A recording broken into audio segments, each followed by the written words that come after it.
Kote linafanya hii sherehe ya Bwana wetu Yesu Kristo Mfalme.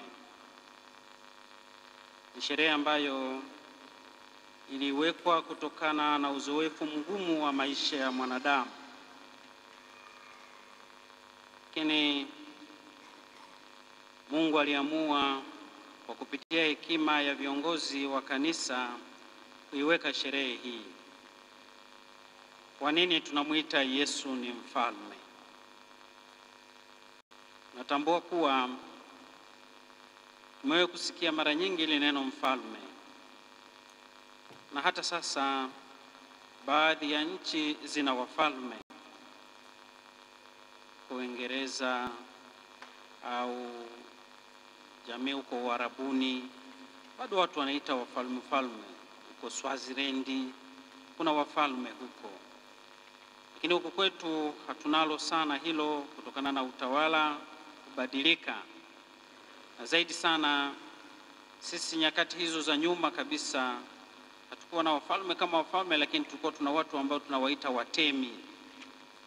Walikuwa na makazi yao maalum.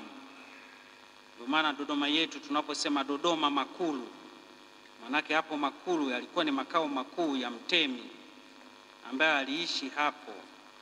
Kwa hao watemi walikuwa na hadhi ya kama hawa wafalme. Sasa kutokana na maisha ya nyakati zilizopita, na hasa tunakumbuka katika historia ya kanisa mwaka 1914 mpaka 1918, ulimwengu uliingia katika adha, katika mahangaiko ya vita kuu ya kwanza ya dunia. Na baada ya vita ile kuisha, kapita miaka michache tu kama miaka 7, ndipo ambapo Baba Mtakatifu Pio wa 11 aliamua kuweka sherehe hii ya Yesu Kristo ni mfalme. Lakini iliwekwa hapo kutokana na uzoefu wa baada ya vita.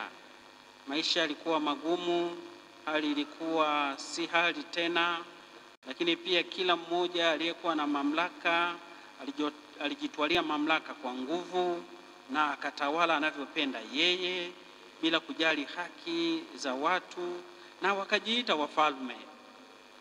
Na kwa sababu hiyo wakajiita wafalme wengi, kwa hekima na busara ya kanisa kumpitia huyu Baba Mtakatifu, ilibidi warudishe imani ya watu pamoja. Na katika kurudisha imani hiyo ya watu pamoja, kujenga umoja wa kitaifa katika mataifa mbalimbali, kuleta furaha, amani na mshikamano, kama vile kuanza upya, aliamua kwanza kupunguza nguvu ya hawa wafalme. Na nguvu hiyo ilipunguzwa kwa kuliambia kanisa kuwa yupo mfalme mmoja tu ambaye anatawala mbinguni na duniani. Ndiye Bwana wetu Yesu Kristo. Huyu ndiye anayepaswa kuogopwa, kuthaminiwa, kuheshimiwa na kufanyiwa kila kitu.